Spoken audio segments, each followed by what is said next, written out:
अस्सलाम वालेकुम स्टूडेंट, क्या हाल चाल है जी। मैं मोहम्मद एम नज़ीर और दिन बहुत कम रह गए हैं आपके एनएमडी कैट का टेस्ट आने के लिए। तो मेरा बेटा जल्दी से अपनी रजिस्ट्रेशन कंफर्म करवा ले। 0331961158 पे आपने कांटेक्ट करना है और अपनी रजिस्ट्रेशन कंफर्म करवानी। मेरे बेटे, आज का जो हमारा कंसर्न है वो है जी सर्कुलर मोशन। और इससे स्टार्ट करने से पहले अगर अभी तक आपने चैनल सब्सक्राइब नहीं किया हुआ तो एम नज़ीर चैनल को जरूर सब्सक्राइब कर लें। खुश रहे मेरी जान। तो अब हम बात करते हैं मेरा बेटा अपने आज के टॉपिक की तरफ। सबसे पहले तो मेरे बेटे हमारे पास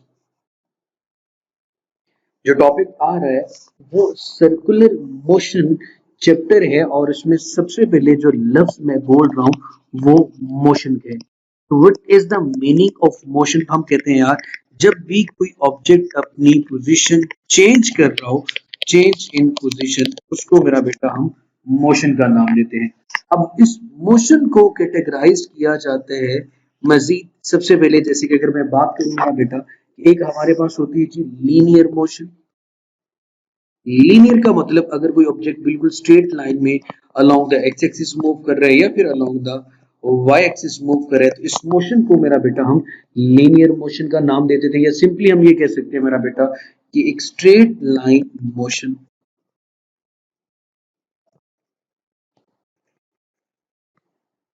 ओके, उसके बाद मेरा बेटा हम आ जाते हैं सर्कुलर मोशन के ऊपर मेरे बेटे। किसी circular about a fixed point, circular motion.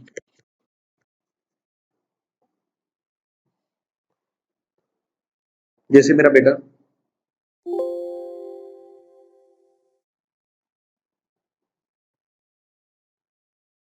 Okay, मैं भाई बात करता हूँ कि आपके पास कोई ऑब्जेक्ट है, उसको आपने फिक्स किया एक पॉइंट पे और एक खास डिस्टेंस पे ले जाकर अगर आप उस पे फोर्स लगाते हैं तो वो पार्टिकल मूव करना शुरू कर देगा। या सिंपली कह सकते हैं कि about a fixed point in a plane, about a fixed point in a plane, object का मूव करना is called circular motion.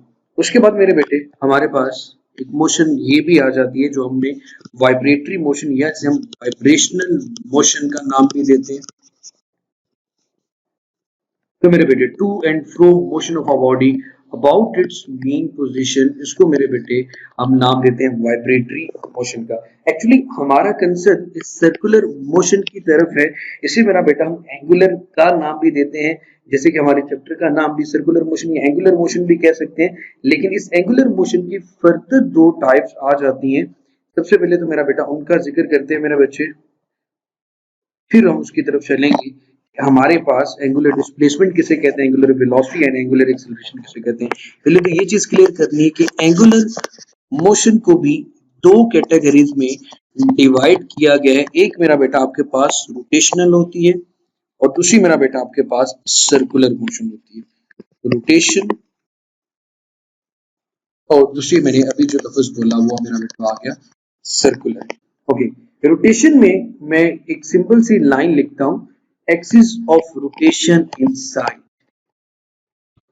Axis of rotation inside. और सर्कुलर में मैं लिख रहा हूं axis axis of rotation outside. कि जब अगर आप ये देखिए मेरा बेटा, कोई भी ऑब्जेक्ट है जब वो रोटेट कर रहा होता है, जैसे आपने एक लट्टू को देखा हुआ, फिजेट स्पिनर की बात कर ले मेरा बेटा, तो या फुटबॉल को अपना अपनी उंगली पे घुमाते हो मेरे बेटे, तो अगर आप राइट हैंड रूल का इस्तेमाल करो तो अगर आपका अंगूठा इनसाइड द बॉडी आ रहा है, इट मींस कि axis of rotation inside the body मौजूद है।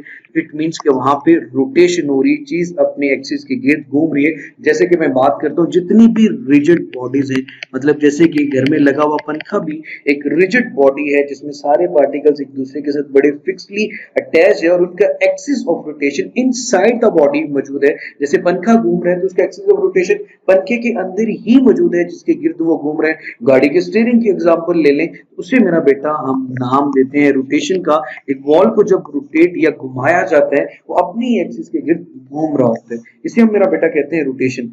लेकिन अगर मैं बात करूं axis of rotation outside of the body की, तो बेटे ये बात की जा सकती है कि सन के गिर्द आपके पास अर्थ का रिवॉल्व करना इन अ सर्कुलर पाथ एक ऐसे मैस लेस ऑर्बिट में वो मूव कर रहा होती है, अर्थ मूव कर रही होती है। तो अब अगर मेरा बेटा आप देखें तो इसका एक्सिस ऑफ रोटेशन, आप राइट हैंड रूल का इस्तेमाल करें, अपनी उंगलियों को कर्ल करें इन द मोशन, तो अंगूठा जो एक्सिस ऑफ रोटेशन है वो सूरज के एक्सिस में से गुजर रहा होगा।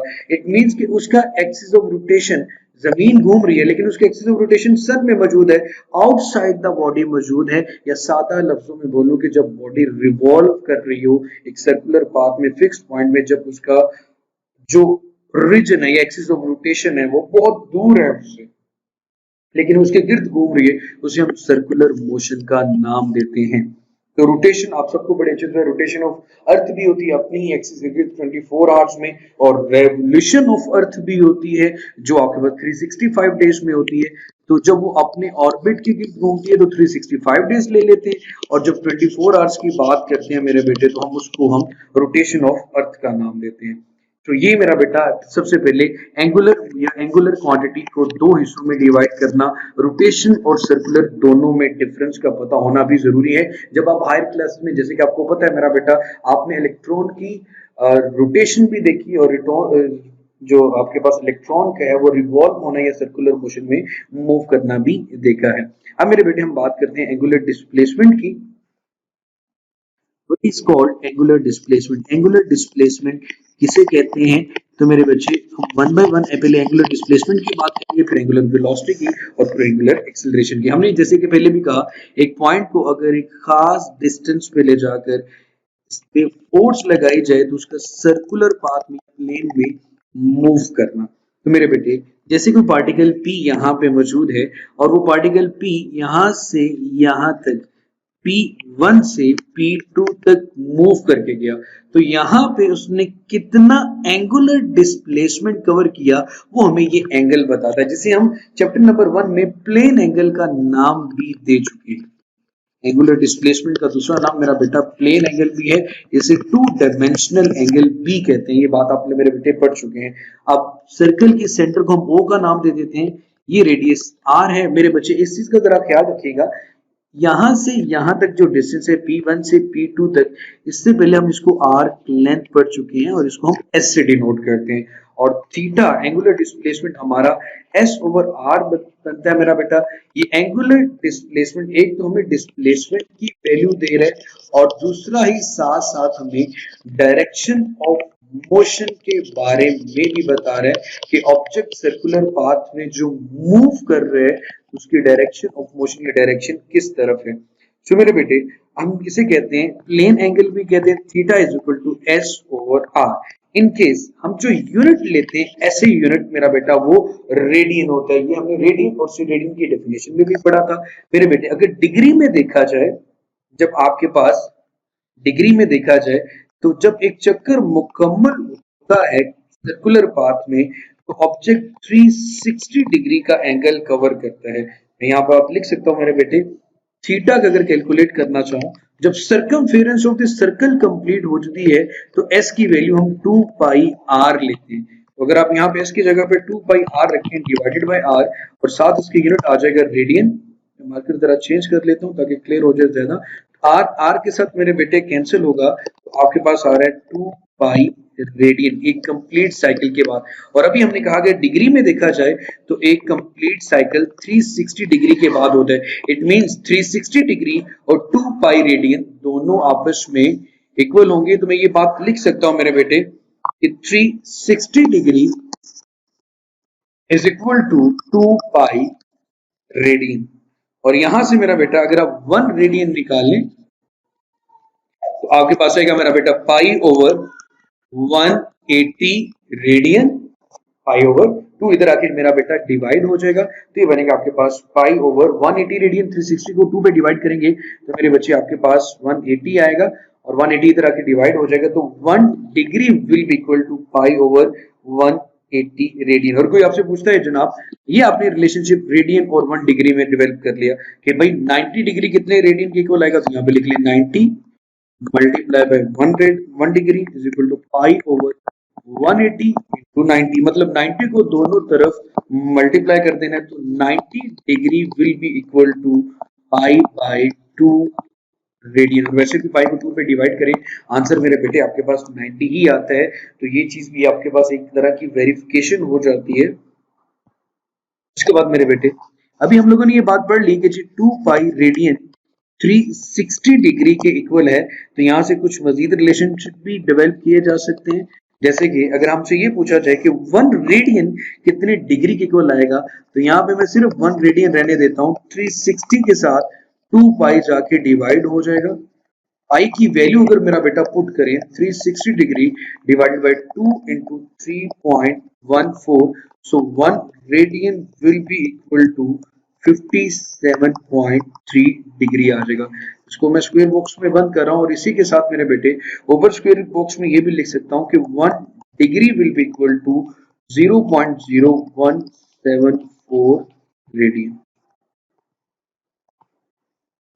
तो ये जो कुछ क्वेश्चंस हैं जो मेरा बेटा आपके एमसीक्यूज के पॉइंट ऑफ व्यू से भी पूछे जा सकते हैं। इसी तरह मेरे बेटे रेवोल्यूशन भी तो कह सकते हैं ना, एक चक्कर कितनी देर में कंप्लीट होता है उसके बारे में भी सवाल पूछा जा सकता है मेरा बेटा। हाँ, ये भी पूछा जा सकता है कि आपके पास ये जो एंगुलर डिस्प्लेसमेंट है, एंगुलर डिस्प्लेसमेंट एक वेक्टर क्वांटिटी या स्केलर, तो angular displacement for very small angular displacement और वेरी स्मॉल मतलब छोटे छोटे एंगुलर डिस्प्लेसमेंट के लिए ये एक वेक्टर क्वांटिटी है। जैसे ही एंगल 10 से ग्रेटर होता है तो मेरा बेटा वहां पर वेक्टर एडिशन एक्चुअली फॉलो नहीं होता, जो कि नेक्स्ट लेक्चर में भी हम देखेंगे, जिसकी वजह से हम कहते हैं कि ये आपके पास एक स्केलर क्वांटिटी बन जाती है, but for a very small value it is a vector quantity. उसके बाद हम ये भी कह सकते हैं कि एक चक्कर जब कंप्लीट होता है उसको 1 रेवोल्यूशन कहते हैं, जो कि हमारे पास 2 पाई रेडियन के इक्वल आता है। अगर हमारे पास n रेवोल्यूशन आ जाए तो मेरे पास मेरा बेटा जो फॉर्मूला बनेगा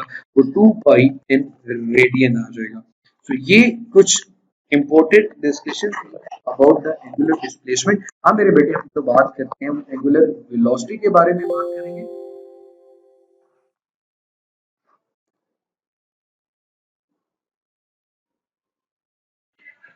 तो मेरा बेटा अब हम देखते हैं एंगुलर वेलोसिटी को कि अगर ऑब्जेक्ट एंगुलर डिस्प्लेसमेंट कितने टाइम में ऑब्जेक्ट अपना एंगुलर डिस्प्लेसमेंट कवर करेगा, उसे हम एंगुलर वेलोसिटी का नाम देंगे। तो ये जो थीटा कवर हो रहा है P1 पॉइंट से P2 तक पॉइंट तक, तो कितने टाइम में हो रहा है।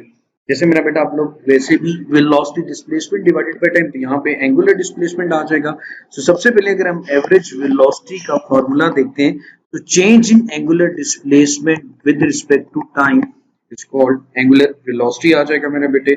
इसी तरह हम इंस्टेंटेनियस, अब कितनी देर में कोई ऑब्जेक्ट सर्कुलर पाथ में घूम रहा है, अपना एंगुलर डिस्प्लेसमेंट कवर कर रहा है, उसे हम एंगुलर वेलोसिटी का नाम देते हैं। इसी तरह मेरे बेटे इंस्टेंटेनियस का फॉर्मूला जैसे आपने लीनियर के लिए पढ़ा, तो यहाँ भी for very short interval of time del T approaches to zero del theta over del T, मेरा बेटा ये हमारे पास इंस्टेंटेनियस एवरेज वेलोसिटी होगी।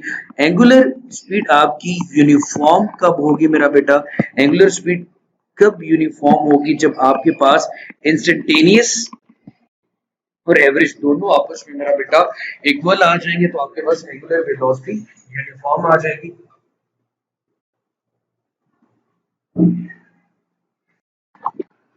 सो मेरा बेटा इंस्टेंटेनियस और एवरेज दोनों अगर आपस में बराबर हैं तो ये आपके पास स्पीड यूनिफॉर्म है। अब इस बात का मतलब क्या है, और अगर ये दोनों आपस में इक्वल नहीं है इंस्टेंटेनियस स्पीड और एवरेज, तो हमारे पास जो वेलोसिटी आएगी मेरा बेटा वो नॉन यूनिफॉर्म वेलोसिटी होगी। अब मेरी जान सबसे पहले तो ये चीज देखनी मेरे बेटे कि अगर आप ये कहते हो कि एक सेकंड में किसी पार्टिकल की एंगुलर वेलोसिटी या स्पीड 20 रेडियन पर सेकंड थी, जैसे भी आपने पढ़ा कि आपके पास एंगुलर डिस्प्लेसमेंट का जो ऐसे यूनिट है वो रेडियन है और टाइम का क्या होगा सेकंड, तो मेरे बेटे इसका जो यूनिट बनता है वो रेडियन पर सेकंड बनेगा। पहले सेकंड में अगर उसकी वेलोसिटी 20 रेडियन पर सेकंड है और अगर 60 सेकंड पर गुजरने के बाद भी उसकी एंगुलर वेलोसिटी 20 रेडियन पर सेकंड ही है, तो हम ये बात कह सकते हैं कि इस वक्त अगर ऑब्जेक्ट मूव कर रहा है तो वो यूनिफॉर्म एंगुलर स्पीड के साथ मूव। अब मेरे बेटे यहां से मजीद कुछ चीजें आ जाती हैं हमारे पास, जैसे कि हम ये बात करते हैं कि जी 1 रेवोल्यूशन की अगर बात की जाए, एक चक्कर मुकम्मल वो होता है रेडियन में 2 पाई रेडियन के इक्वल। तो मेरे बेटे हम यहाँ पे एक दूसरा यूनिट भी पढ़ रहे हैं जो कि रेडियन पर सेकंड के साथ साथ ये हमारे पास एसआई यूनिट है, लेकिन हम अपनी आसानी के लिए रेवोल्यूशन पर मिनट की बात करते हैं। रेवोल्यूशन पर मिनट की, लाइक रेडियन की जगह पे रेवोल्यूशन आ जाता है और सेकंड की जगह पे मिनट आ जाता है, लेकिन हमें इन दोनों के दरमियान में सबसे पहले तो ये चीज देखनी है कि क्या रिलेशनशिप है रेवोल्यूशन और रेडियन का। 1 रेवोल्यूशन पर मिनट, अब 1 रेवोल्यूशन तो मेरा बेटा किसके इक्वल होता है रेडियन में, 2 पाई रेडियन की। तो ऊपर मैं लिख लेता हूं मेरा बेटा 2 पाई रेडियन। अब अगर नीचे सेकंड की बात करनी तो इधर आपके पास मिनट है, 1 मिनट में कितने सेकंड होते हैं मेरे बेटे, 1 मिनट में 60 सेकंड होते हैं। इसी तरह मेरे बच्चे हम इनके दरमियान ये रिलेशनशिप डेवलप कर सकते हैं। अब मेरा बेटा जो इम्पोर्टेंट कॉन्सेप्ट इसके बाद स्टार्ट होने वाला है उसकी बात करते हैं, जिसके बारे में आपने पहले भी पढ़ा भी होगा मेरा बेटा। मैं एवरेज एंगुलर वेलोसिटी का फार्मूला लिखूं तो change in angular displacement with respect to time है। यहां से अगर मैं थीटा कैलकुलेट करना चाहूं, जैसे आप कहते हो वेलोसिटी इनटू टी, तो यहाँ पे ओमेगा टी आ जाएगा। अब अगर मेरा बेटा मैं एक कंप्लीट रेवोल्यूशन की बात करूं फॉर 1 कंप्लीट रेवोल्यूशन, एक पूरा चक्कर मुकम्मल करने के बाद आपके पास एवरेज स्पीड क्या होगी मेरे बेटे। 1 रेवोल्यूशन की अगर बात की जाए तो वो किसके को लाता है मेरा बेटा, 2 पाई रेडियन के। तो मैं यहाँ पे थीटा की जगह पे लिख दूंगा 2 पाई रेडियन डिवाइडेड बाय, अब एक पूरा साइकिल कंप्लीट करने में जो टाइम लगता है उस टाइम को मेरे बेटे हम नाम देते हैं टाइम पीरियड। तो यहाँ पे मेरे बच्चे मैं लिख दूंगा कैपिटल टी, तो यहाँ पे आ जाएगा आपके पास टाइम पीरियड। अब मैं लिख सकता हूँ 2 पाई रेडियन इंटू 1/t। तो देखा जाए तो मेरा बेटा ये 1/t फ्रीक्वेंसी होती है, तो 2 पाई एफ के इक्वल भी आ गया। तो ये फॉर्मूला भी आप अपने बुक में बहुत ज्यादा देख चुके हो, angular frequency is equal to 2 pi F. खैर ये तो स्पेसिफिक टाइम था जब आपके पास एक कंप्लीट रोटेशन हो रही थी। अगर एक कंप्लीट रोटेशन नहीं होती तो मेरे बेटे ये फॉर्मूला हमारे पास इन जनरल एवरेज का क्या बनता है, 2 pi radian divided by T. इसको मैं बॉक्स में बंद कर रहा हूं। अब मेरे बच्चे यहाँ पे बड़ा एक मजेदार कॉन्सेप्ट इस्तेमाल करते हैं। मैं यहाँ पे टॉप में मार्जिन ड्रॉ करके लिखा है क्लॉक। अब एक घड़ी की 3 सुइयां होती हैं और तीनों की स्पीड को हम देख लेते हैं, 3 नीडल्स को हम नाम देते हैं 1 2 3। फर्स्ट वाली को हम सेकंड वाली नीडल का नाम दे रहे हैं, दूसरी वाली आपके पास मेरा बेटा मिनट की नीडल है और थर्ड वाली आपके पास मेरा बेटा अगर आर की नीडल है, और हमें इनकी एंगुलर स्पीड देखनी है। मेन फॉर्मूला आपके पास स्पीड कैलकुलेट करने का 2 pi radian divided by T. आप बड़ी इजीली इसको कैलकुलेट कर सकते हैं। सबसे पहले अगर मैं सेकंड वाले की बात करूं तो यहां पे मैंने एस लिख दिया 2 पाई रेडियन। अब खुद भी अपनी घड़ी से देखें तो एक सेकंड वाली जो सेकंड वाली निडल है वो कितनी देर पर दोबारा अपनी ओरिजिनल पोजीशन पे वापस आती है, आफ्टर 60 सेकंड। तो ये आपके पास फॉर्मूला बन गया, इसके ऊपर स्टार लगा लेता हूं सेकंड के लिए। अब अगर मेरे बेटे हमने मिनट के लिए बात करनी है तो ऊपर तो पूरा चक्कर मुकम्मल होगा 2 पाई रेडियन ही आएगा, लेकिन अब आपको भी बड़े अच्छे से पता है कि अगर मिनट वाली निडल की मैं बात करूं ये दोबारा अपनी पोजीशन पे 1 घंटे के बाद आएगी, तो उसको हम लिख सकते हैं 60 into 60 second 36 second. Even R को लिखा जा सकता है मेरा बेटा 3600 सेकंड के इक्वल। इसी तरह मेरा बेटा अगर मैंने आर वाली नीडल की बात करनी है, उसने तो अपना एक साइकिल 2 पाई रेडियन, तो साइकिल तो 2 पाई रेडियन ही है, लेकिन अब यहाँ पे जो फर्क पड़ेगा वो टाइम पे है। तो आपको बड़े अच्छे से पता है कि आर वाली जो नीडल है वो 24 घंटे गुजरने के बाद, अगर आप ये कहते हो मेरा बेटा कि आपके पास टाइम गुजरने के बाद, कितना टाइम गुजरने के बाद दोबारा फिर वो अपनी ओरिजिनल पोजीशन पे वापस आएगी।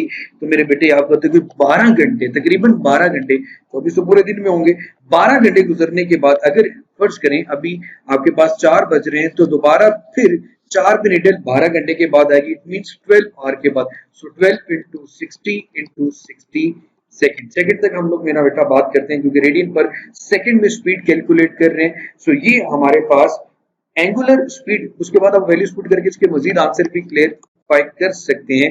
इसी तरह मेरा बेटा अगर आपने ये बात करनी हो, मैं यहाँ पे अर्थ की बात करता हूँ कि अर्थ अपने एक्सिस के गिर्द कितनी देर में रोटेट होती है, तो आप कहते हो 24 आवर्स के बाद। उसकी angular speed 2 pi radian divided by 24 multiply by 60 multiply by 60 second आएगा। तो ये अर्थ की रेवोल्यूशन स्पीड थी या एंगुलर स्पीड थी, ये आपके पास आर वाली नीडल की, ये मिनट की, और यह मेरा बेटा आपके पास सेकंड की नीडल आ जाती है। इसके बाद मेरे बेटे फिर ये सवाल आता है कि आपके पास जो एंगुलर वेलोसिटी है या एंगुलर डिस्प्लेसमेंट था, एंगुलर एक्सेलरेशन भी था। खैर सबसे पहले तो ये बता दूं कि आपके पास वेक्टर क्वांटिटी है और साथ आपसे ये पूछा जाता है कि यार इनकी डायरेक्शन क्या होगी, तो आपने राइट हैंड रूल इस्तेमाल करना है मेरा बेटा। राइट हैंड रूल में मेरे बच्चे आप अपने हाथों की उंगलियों को कर्ल करोगे in the direction of motion,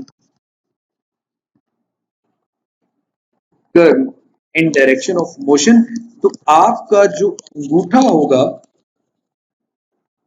thumb, वो इंडिकेट करेगा एंगुलर डिस्प्लेसमेंट को, एंगुलर एक्सेलरेशन को या एंगुलर वेलोसिटी की डायरेक्शन को। अगर मेरा बेटा आपके पास एंटी क्लॉकवाइज मोशन हो रही होगी तो अंगूठा आपको अपवर्ड डायरेक्शन में नजर आएगा, और अगर क्लॉकवाइज मोशन हो रही होगी तो यही अंगूठा आपको डाउनवर्ड डायरेक्शन में शो होगा। तो मेरे बेटे इसी तरह एंटी क्लॉकवाइज मोशन को पॉजिटिव लिया जाता है और क्लॉकवाइज मोशन को नेगेटिव लेते हैं। अगेन जब आपने डायरेक्शन देखनी हो तो आप राइट हैंड रूल या ग्रिप रूल का इस्तेमाल करेंगे, अपने हाथों की फिंगर्स को राइट हैंड को कर्ल करेंगे इन दी डायरेक्शन ऑफ मोशन। तो अंगूठा अगर अपवर्ड डायरेक्शन में आ रहा है इट मींस कि आपके पास क्लॉकवाइज एंटी क्लॉकवाइज मोशन हो रही है और उसको आप मेरा बेटा पॉजिटिव लेंगे, और अगर अंगूठा डाउनवर्ड डायरेक्शन में आ रहा है तो मोशन क्लॉकवाइज हो रही है और उसको मेरे बच्चे आप नेगेटिव लेंगे। इसके बाद मेरे बेटे हम बात करते हैं एंगुलर एक्सेलरेशन की।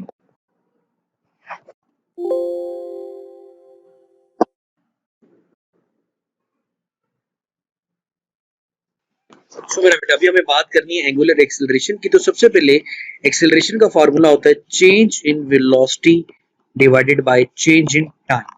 सो एंगुलर एक्सेलरेशन को अल्फा से डिनोट करते हैं। एवरेज एंगुलर एक्सेलरेशन होगा change in angular velocity divided by change in time. जैसे मेरे बेटे अगर चेंज इन वेलोसिटी की बात करें, final velocity minus initial velocity divided by time will be equal to acceleration.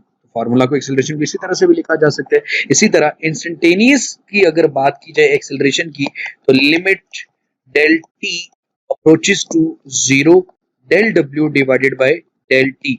और अगर आपके पास इंस्टेंटेनियस और एवरेज एक्सेलरेशन दोनों आपस में बराबर हो तो हम कहते हैं उस वक्त जो हमारा एंगुलर एक्सेलरेशन है वो यूनिफॉर्म है। जैसे प्रीवियसली हमने बात की, अगर इंस्टेंटेनियस और एवरेज एंगुलर एक्सेलरेशन आपस में बराबर नहीं होते तो हम कहते हैं हमारा जो एक्सेलरेशन है मेरा बेटा वो नॉन यूनिफॉर्म है। तो इसकी एग्जांपल देखते हैं। जैसे मेरा बेटा हम फैन की एग्जांपल ले लेते हैं, पंखे की बात कर रहा हूं मेरा बेटा, वो वाला फैन जो आप समझ रहे हैं। फिलहाल ये है कि जैसे ही आपने इसको पंखे को टर्न ऑन किया तो होता यूं है कि भाईजान आप वेलोसिटी में चेंज लाते हो। वेलोसिटी में चेंज कैसे आता है?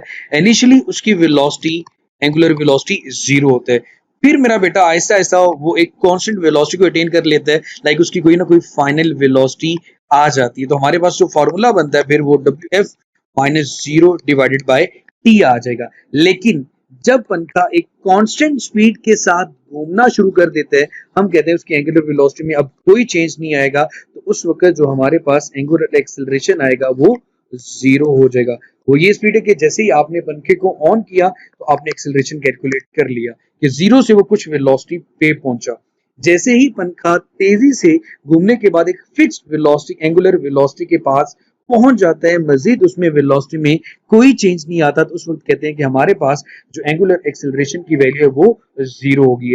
लेकिन अब मेरा बेटा अगर आप टर्न ऑफ करते हैं, पंखा जब ऑफ कर देंगे, तो मेरा बेटा अब उसकी जो इनिशियल फाइनल वेलोसिटी है वो जीरो हो जाएगी। तो अब आपके पास जो रिलेशन है एक्सेलरेशन का, उसमें डब्ल्यू एफ जब जीरो पुट करेंगे तो आपके पास नेगेटिव एक्सेलरेशन आएगा। यही आप लोग मेरा बेटा लीनियर एक्सेलरेशन के बारे में भी पढ़ते थे। मैं नेक्स्ट स्लाइड पे लिख भी देता हूं कि अगर आपके पास एंगुलर वेलोसिटी इंक्रीज करती है तो एंगुलर एक्सेलरेशन भी इंक्रीज करेगा। अगर आपके पास एंगुलर वेलोसिटी डिक्रीज कर रही है, कम हो रही है, तो एंगुलर एक्सेलरेशन की वैल्यू भी नेगेटिव आ जाएगी, कम आ जाएगी। इसी तरह मेरा बेटा अगर इसके यूनिट की बात की जाए तो alpha is equal to omega over T, या angular velocity divided by T. Angular velocity के लिए ऐसे यूनिट होता है रेडियन पर सेकंड, और टाइम का यूनिट क्या होता है, सेकंड। तो एंगुलर एक्सेलरेशन का अगर यूनिट देखा जाए तो मेरे बेटे वो आपके पास बनेगा रेडियन पर सेकंड स्क्वायर। इसी तरह मेरा बेटा अगर हम बाकियों की यूनिट्स की बात करें, एंगुलर डिस्प्लेसमेंट का यूनिट रेडियन था और एंगुलर वेलोसिटी का यूनिट रेडियन पर सेकंड था। ये तीन क्वांटिटीज अभी तक मेरा बेटा हम लोग पढ़ चुके हैं। और एंगुलर एक्सेलरेशन की अगर बात करें तो उसका यूनिट रेडियन पर सेकंड स्क्वायर है, लेकिन इनके मजीद यूनिट भी हम लोगों ने पढ़े जो हम अपनी आसानी के लिए इस्तेमाल करते हैं। इनको मैं ब्लैक से लिख रहा हूं, जैसे कि मेरा बेटा इसको हम रेवोल्यूशन पर मिनट स्क्वायर भी लिख सकते हैं, इसे हम रेवोल्यूशन भी लिख सकते हैं, और इसे हम रेवोल्यूशन पर मिनट भी लिख सकते हैं। और इनके दरमियान हमने अभी रिलेशनशिप भी डिस्कस कर लिए कि 1 रेवोल्यूशन पर minute 2 pi radian divided by 60 second के इक्वल आता है। अब मेरे बच्चे हम रिलेशनशिप डेवलप करते हैं लीनियर और एंगुलर वेलोसिटीज के दरमियान, फिर एक्सेलरेशन की बात भी करेंगे। Relationship between linear and angular velocities. मेरा बेटा कुछ खास मुश्किल नहीं है मेरा बेटा, इसको जरा देखिएगा मेरी जान। सबसे पहले we know very well for a small angular displacement del theta will be equal to del S over R. यहां से मैं डेल एस को अलग करूं तो आर थीटा के साथ जाके मल्टीप्लाई होगा आर डेल थीटा, जिसे हम इक्वेशन नंबर 1 का नाम देते हैं। अगर हम इस पूरी इक्वेशन को टी पे डिवाइड करें, del S over del T is equal to R del theta over del T. तो distance divided by time, velocity v आ गया।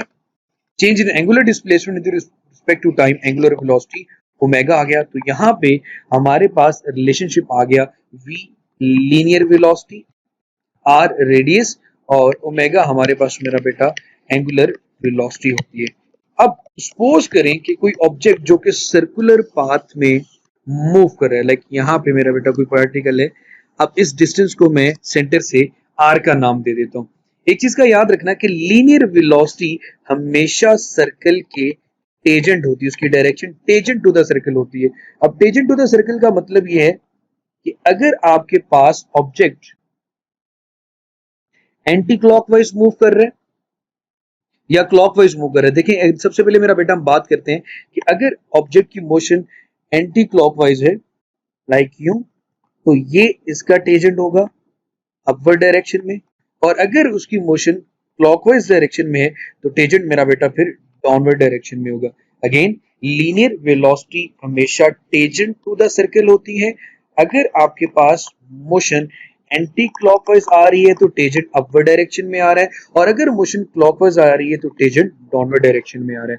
इसी तरह मेरा बेटा अगर मैं एंगुलर वेलोसिटी की डायरेक्शन की बात करूं तो एंगुलर वेलोसिटी हमेशा along the axis of rotation होती है, कि आप अपने हाथों की फिंगर्स को या कर्ल ऑफ द फिंगर्स को इन दी डायरेक्शन ऑफ मोशन लेके जाते हो, और आपका अंगूठा जिस तरफ होता है मेरा बेटा वो डायरेक्शन होती है। जैसे कि मेरे बेटे मैं ये बात कह सकता हूं कि एंगुलर वेलोसिटी की डायरेक्शन या तो फिर मेरे बेटे अपवर्ड, अंगूठा अपवर्ड डायरेक्शन में आएगा। कब आएगा मेरा बेटा, एंटी क्लॉकवाइज में, या अंगूठा आपके पास डाउनवर्ड डायरेक्शन में आ रहा होगा। तो यहाँ पे एक्सिस ऑफ रोटेशन की बात करनी है, टेंजेंट की बात नहीं करनी। अब मेरे बेटे यहाँ पे जिसके ऊपर मैं टिक कर रहा हूँ, यहाँ पे मैं एंगुलर वेलोसिटी और ब्लैक के साथ कर लेते हैं। एंगुलर वेलोसिटी, लीनियर वेलोसिटी और आर के दरमियान देखता हूं कि क्या रिलेशनशिप आता है। मेरे बेटे यहाँ पे अगर मैं टेंजेंट ड्रॉ करूं लीनियर वेलोसिटी के लिए ये आ जाएगा, और अगर मेरे बेटे मैं इसके लिए इस एंगुलर वेलोसिटी की डायरेक्शन बताऊं, या तो वो अपवर्ड आएगी या फिर मेरा बेटा डाउनवर्ड आएगी। फर्स्ट करें मैं अगर अपवर्ड ले रहा हूं एंगुलर वेलोसिटी की direction along the axis of rotation, और मैं सारे एरिया को शेड कर रहा हूं मेरे बेटे, तो मेरा देखिए मेरा बेटा आप सबको ये चीज नजर आ रही है, ये आर, ये एंगुलर वेलोसिटी, ये लीनियर वेलोसिटी, तीनों एक दूसरे के परपेंडिकुलर आ रहे हैं। v परपेंडिकुलर एंगुलर वेलोसिटी और एंगुलर वेलोसिटी परपेंडिकुलर है r के, तो ये इन तीनों के दरमियान रिलेशनशिप है। जब क्वांटिटीज के दरमियान आप देखते हैं कि साइन 90 पे आंसर मैक्सिमम आ रहा है, तो मैं क्रॉस प्रोडक्ट भी यूज कर सकता हूँ, p is equal to omega cross r। अब ये क्लॉकवाइज भी हो सकता है, एंटी क्लॉकवाइज भी हो सकता है। क्लॉकवाइज और एंटी एंटी क्लॉकवाइज के लिए आप इसको पॉजिटिव लेंगे और क्लॉकवाइज के लिए इसको नेगेटिव लेंगे। सिमिलरली जिस तरह आप ये कहते हो कि a क्रॉस b इक्वल आएगा मेरा बेटा not equal to b cross a, उसके लिए minus into a cross b आप लिखते हो या b क्रॉस a लिखते हो मेरे बेटे, यहाँ पे इक्वलिटी का साइन फिर आ जाएगा। इसी तरह मेरे बेटे ये तो हमारे पास रिलेशनशिप आया लीनियर वेलोसिटी और एंगुलर वेलोसिटी में। अब मेरे बेटे कुछ मजीद चीजें जो इसमें कही जा सकती हैं वो ये है कि मैं लीनियर वेलोसिटी और एंगुलर एक्सेलरेशन के दरमियान भी रिलेशनशिप डेवलप कर सकता हूँ। जैसे मेरे पास है वी आर ओमेगा। अब लीनियर एक्सेलरेशन और एंगुलर एक्सेलरेशन क्या चीज है मेरे बेटे, अगर मैं इसी को टी पे डिवाइड कर दूं और इधर भी टी पे डिवाइड कर दूं, तो ये tangential acceleration will be equal to R alpha R है। और इसी तरह मेरा बेटा डिस्प्लेसमेंट में लीनियर और एंगुलर में रिलेशन आया, S is equal to R theta. Velocity में आया V is equal to R omega. ये जो तीन बॉक्स आपके सामने नजर आ रहे हैं ये आपको लीनियर और एंगुलर क्वांटिटीज के दरमियान रिलेशनशिप बता रहे हैं कि लीनियर और एंगुलर वेलोसिटीज का आपस में ताल्लुक क्या है। अब मेरा बेटा फर्ज करें कि कोई चीज सर्कुलर पाथ में घूम रही है और आप उसको हल्का सा हिट कर देते हो। जब आप इसको हिट करोगे, मैं यहाँ पे फॉर्मूला लिख रहा हूँ मेरा बेटा आर अल्फा, इट मींस कि आप उसका टेंजेंशियल एक्सेलरेशन चेंज कर रहे हो, इंक्रीज कर रहे हो, तो उसका एंगुलर एक्सेलरेशन भी इंक्रीज करेगा। एंगुलर एक्सेलरेशन इंक्रीज करने से बाकी सारी क्वांटिटीज भी चेंज होती जाएंगी। अब यहाँ पे एक इंपॉर्टेंट कॉन्सेप्ट मेरा बेटा कुछ ये भी है, सपोज आप ये बात करते हैं मेरे बेटे कि एक ऑब्जेक्ट जो कि सर्कुलर पाथ में मूव कर रहा है, या एक ऑब्जेक्ट आप उसके ऊपर तीन पार्टिकल्स ले लेते हैं, पार्टिकल ए, पार्टिकल बी और पार्टिकल सी। तीनों की टेंजेंशियल वेलोसिटी भी सेम होगी। अब फर्ज करें वो इस पॉइंट पे आप पहुंचे हैं, एक रिजिड बॉडी की हम एग्जांपल ले रहे हैं, फॉर्मूला जी v is equal to R omega. तीनों की एंगुलर स्पीड या एंगुलर वेलोसिटी भी सेम है। क्यों सेम है कि मेरे बेटे अगर आप बात करें एंगुलर वेलोसिटी की तो वो क्या होती है थीटा ओवर टी। इस पार्टिकल ए ने भी यहां से यहां तक एक जैसा एंगुलर डिस्प्लेसमेंट कवर किया, बी ने भी उतना कवर किया, सी ने भी उतना ही कवर किया, लेकिन तीनों का सेंटर से जो डिस्टेंस है वो अलग अलग आ रहा है। तो मैं ये तो लिख सकता हूं कि angular speed of particle A, angular speed of particle B और angular speed of particle C तीनों की सेम है, क्योंकि तीनों एक जैसा एंगुलर डिस्प्लेसमेंट कवर कर रहे हैं। लेकिन मेरा बेटा ये बात नहीं लिख सकते कि आर ए और आर बी और आर सी तीनों के इक्वल हैं, तो यहाँ पे फिर फॉर्मूला क्या आएगा, वी ए के लिए मेरा बेटा आएगा R A omega, V B आएगी आपके पास आर बी ओमेगा, और वी सी के लिए आपके पास आएगा आर सी ओमेगा। तो फिर हम ये बात लिख सकते हैं मेरे बेटे कि आपके पास क्योंकि यहाँ पे R A R B R C की वैल्यू सबसे ज्यादा है, तो मेरे बेटे R C greater than will be R B greater than will be R A. उसके लिहाज से या उसके रिस्पेक्ट से हम ये भी लिख सकते हैं कि वी सी ग्रेटर देन है वी बी से और वी बी ग्रेटर देन है वी ए से। तो ये एक इंपॉर्टेंट रिलेशन था मेरा बेटा कि एंगुलर स्पीड तो सेम है लेकिन टेंजेंशियल स्पीड आपके पास आर पे भी डिपेंड कर रही है। इस तरह मेरा बेटा लीनियर लीनियर एंगुलर और इनके दरमियान अभी तक हमने जो रिलेशन पढ़ा, डिस्प्लेसमेंट तो यूनिट आया उसका मीटर, एंगुलर डिस्प्लेसमेंट यूनिट आया उसका रेडियन, और जो रिलेशन दोनों में आया वो आया s is equal to r theta. Velocity unit आया मीटर पर सेकेंड, एंगुलर वेलोसिटी यूनिट आया रेडियन पर second, relation v is equal to r omega. Acceleration tangential unit होता है मीटर पर second square, angular alpha unit आया radian पर second square, और अगर रिलेशनशिप की बात करें तो ये आ गया आपके पास आर अल्फा। इसी के साथ साथ मेरा बेटा मैं कुछ ट्रिग्नोमेट्रिक फंक्शन की बात करता हूँ। यहाँ पे एक लाइन ड्रॉ कर देते हैं और आपके सामने एक टेबल भी बना देता हूँ मेरा बेटा, जो आपको हेल्प करेगा नेक्स्ट, क्योंकि कुछ वैल्यूज हमारे पास, क्योंकि यहाँ पे हमने एंगुलर के साथ डिस्कस करना है, तो थीटा की बात करेंगे।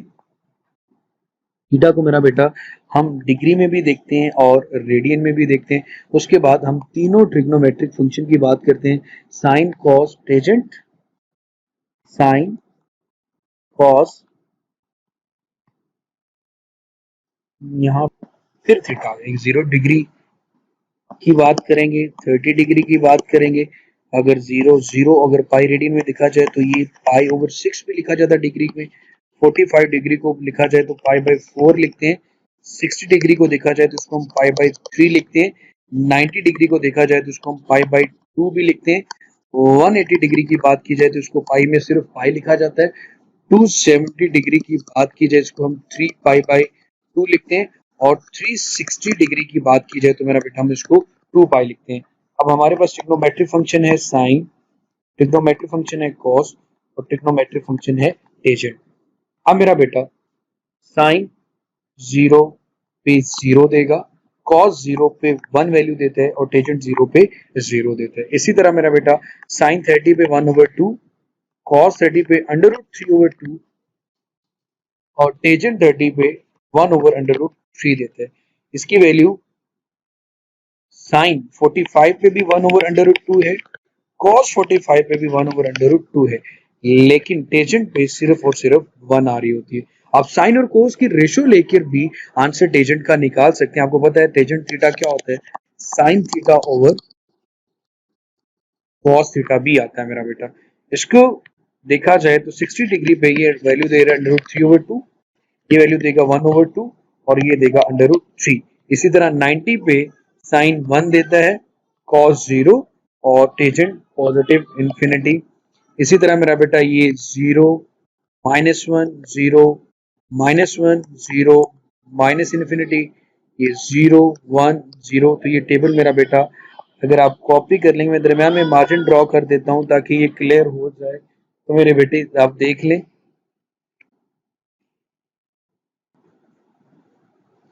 जी मेरे बेटे, तो अब आपको बता दूं साइन 30 डिग्री पे साइन 30 डिग्री इक्वल आएगा कॉस 60 डिग्री पे, और दोनों का आंसर 1/2 है।